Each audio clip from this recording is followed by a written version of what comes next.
Today, guys. So today I'm just gonna, if you read the description, I'm just going to be kind of going over this Ford Ranger here again. I know I've done the last couple videos on it, but I'm just gonna kind of go over what I've done to make it roadworthy and how you can make a $300 used truck roadworthy for relatively cheap. I mean, it's a $300 truck. What do you expect? You don't expect a lot, right? Well, so I bought the truck. It did run, it did drive, and everything felt good on it until I got home and I got to looking at it. You know, it was a $300 truck. There's only so much I could do when I was looking at it. It was snowing, cold. It was like a mix of snow and rain. It was in the middle. It was in the end of the winter. So what are you gonna do? I couldn't do a whole lot. Now I knew the bed was shot. I mean, as evidenced by the strap, the bed is, if you can tell, it's supposed to be up where that side is. That's supposed to be like that. This bed's shot. It does need a new bed eventually. I mean, you can just see. I'm not sure if you can see down there. It's just rusted completely out in there. But, you know, it's going to serve its purpose for the time being. It's nothing that I don't need anything major out of it. But, I mean, this bed liner is pretty much all it's holding the bed on at this point. But, you know, it's something that it's nothing major. I'll get it fixed eventually. It's good enough for now, for the time being. Now, yes, that is my dog. I get home and I realize a few things. One, it had a major fuel leak. The on the driver's side, I'm going to show you, the fuel filter had not been changed, I don't think, since 2005. And let me just try and show it to you. Now, the fuel filter is right there. So that's the new fuel filter. And the old one was just completely, it was like cracked into two pieces just about. But other than that, the rest of it seemed, the frame seems completely solid all the way around up until the driver or the passenger side. On right here on the passenger side, right, the tip of my finger is all right there, is kind of rotted. You know what you expect. The thing is, it's not to the point where you can't get it fixed. It's only about 6 inches long, and it can definitely be fixed, reinforced, and that's the only major problem with it. So it's nothing major. It's still pretty good. So besides that, the only other thing I had to do was get a new starter for it, because the old starter was acting up on me, so I did buy a new one. And for a $300 truck, you don't get a whole lot. There's no power locks, no power mirrors, and no power windows. But for this particular truck, you get a 4-liter V6, 4-wheel drive that works good, and just a simple work truck. That's all I wanted. That's the new starter. Let me turn this air off here. So I did put this new radio in here. The one that was in here before it only had FM radio and AM radio. That was all it had. It didn't have anything else. So I put this one in, and it has 6 CDs. I have 6 CDs that I can put in there. I can choose which ones that I want. It's on CD number 4, so I can go like CD number 2. It goes through in here and finds the CD, and once it does, then you can obviously listen to that CD. Give it a second. Yes. So I did put 2 new speakers in. I'm not sure if you can kind of see it there. That's a new speaker there and in there as well.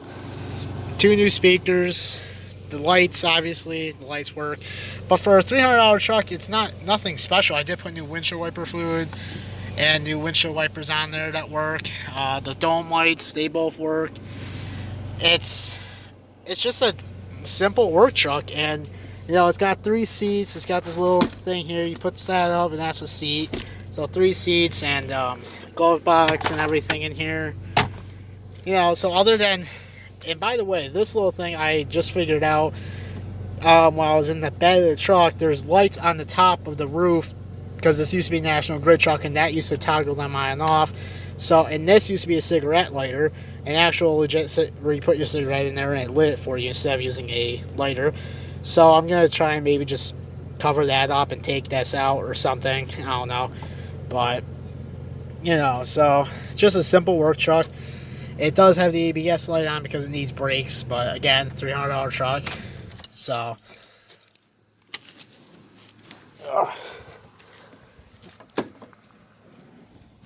so as for this truck, I mean, I think all in all, I've spent probably, once I get the wheels do need to be balanced big time. They definitely are out of balance.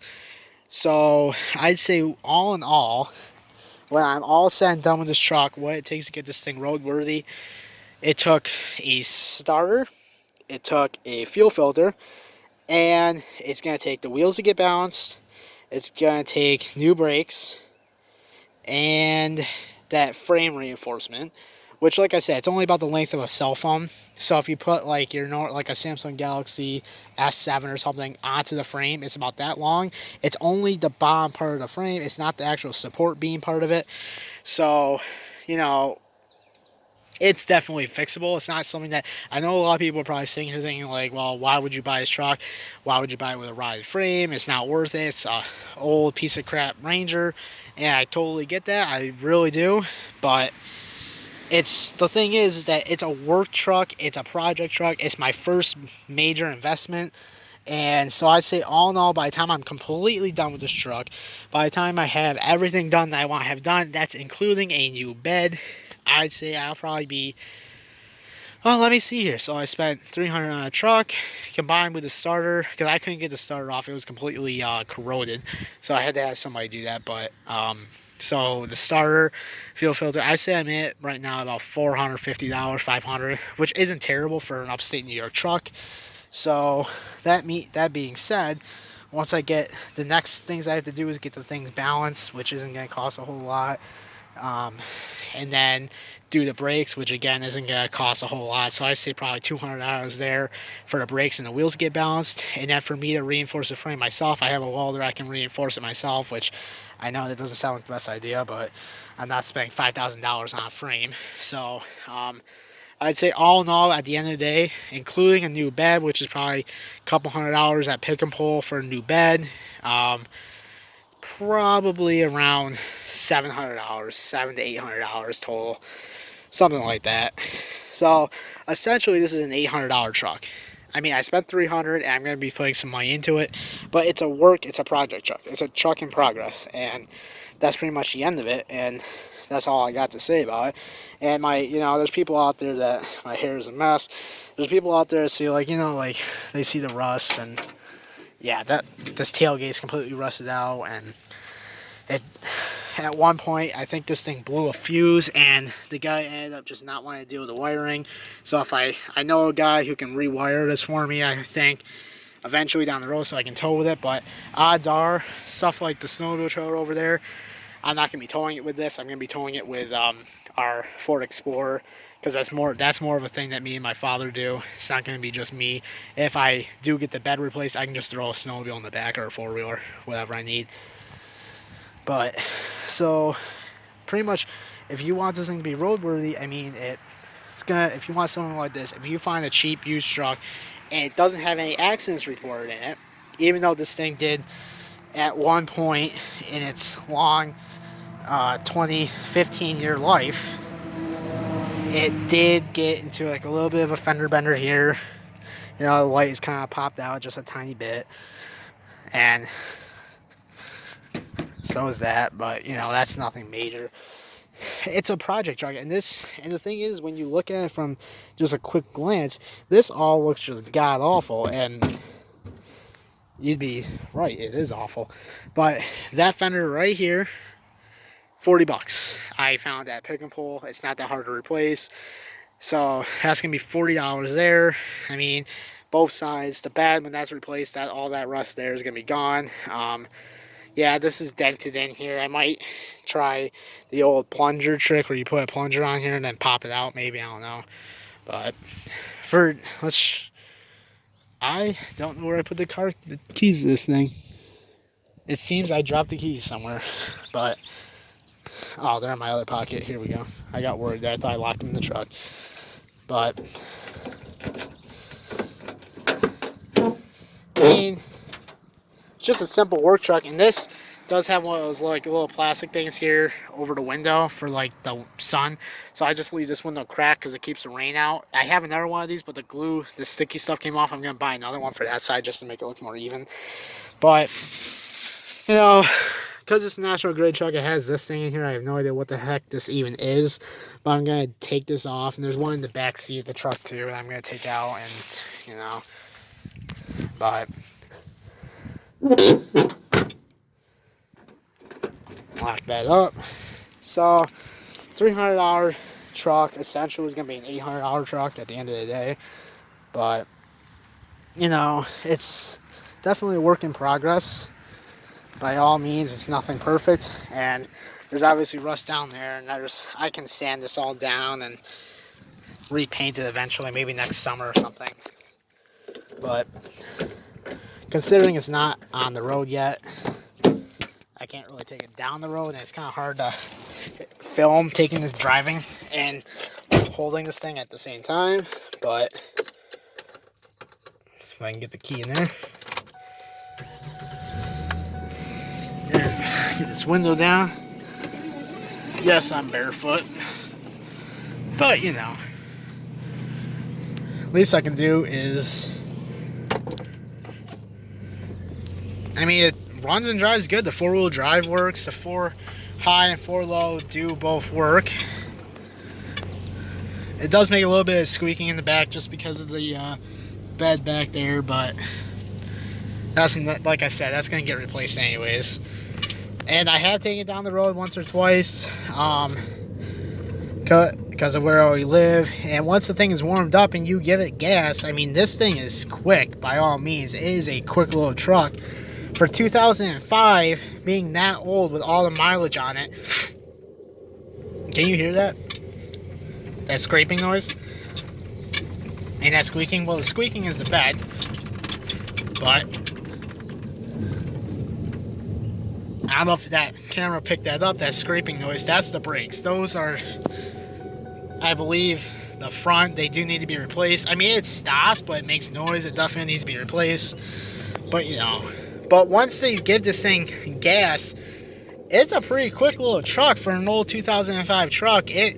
I timed it a couple of different times with a buddy of mine on a stopwatch, and we got 0 to 60 from dead standstill at about 7 seconds, which for an old 2005 truck, I mean, I know it's nothing special by any means. It's not fast. I think my 2013 Mazda, that has a inline 4 with about 170 horsepower. That does 0 to 60 in like 8 seconds, and that's a manual. So, you know, I wish this was a manual, but it's a standard, or not a standard, it's an automatic, which sucks. But there goes the back tires. Can't really do a whole lot because of the tires, or the grass would just spin out.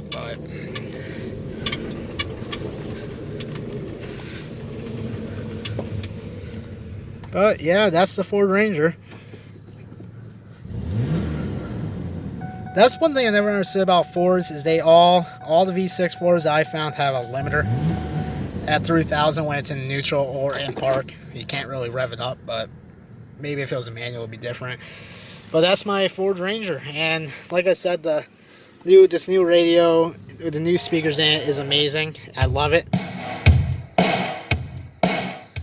The bass is amazing on these speakers. I forget what the names of them are. I do not have the box anymore. I drew it out. I will look them up. I have them in the Mazda as well. So, but for this to make it roadworthy, I mean, it doesn't take a whole lot to make this thing roadworthy. It really doesn't. To make a truck like this be put on the road, I mean, as long as the brakes are good, your frame isn't totally shot, and you gotta love doing this. It's so old school. There's people out there that have no idea how that even works. But to make something like this roadworthy, it's not that difficult for a cheap truck. And I mean, like I said, if you live down south or something, West Virginia, Florida, whatever, and it's not flayed out, you know, there's trucks down there you can get for relatively cheap. that are similar to these and aren't nearly as rusty. But those are few and far between, finding one this cheap. And there's not a whole lot more I can say about it. I mean, just to get, if you're anywhere where there's snow, there's going to be rust. And for a 2005 truck that isn't completely just rusted and rotted out, it's kind of a rare commodity. I mean, yes, it's rusty, obviously, like the fenders and the bed and that little teeny tiny. So pretty much the part on the frame that's rusted is like right where the tip of my finger is like right in there. Somewhere right about in there. And it's just like about the size of a cell phone length-wise. And like I say, it can be reinforced really easily. I'm going to do that. That's my main concern. But, you know, it's nothing major. So if you got, like, if you find like a truck, even like a $500-$600 truck that's in better shape than this, or one that's in similar shape than this for $500-$600, and you put a few $100s into it, you got yourself a pretty good first vehicle, first truck for a beginner, or even somebody who just wants something cheap, simple, and, well, I can't say reliable because, I mean, I've had Fords in the past that have never had problems. Then again, we've had a Ford or two that have had problems. I'm not saying they're perfect. Nothing is, especially in newer cars and trucks. But if you want something just simple, like a work truck, or it's a new vehicle for you, it's just a used, you want something cheap, something like this is the way to go, in my opinion. I was fortunate enough to have this as my first car. This Mazda 6, it's a 2013. I was fortunate enough to get this from my parents when they weren't using it because they got 2 new cars. And this day, it's a 2013, and it's having all sorts of issues at this point. It's first gear, second gear are both starting to go. It could be the clutch, but all the other gears work perfectly fine.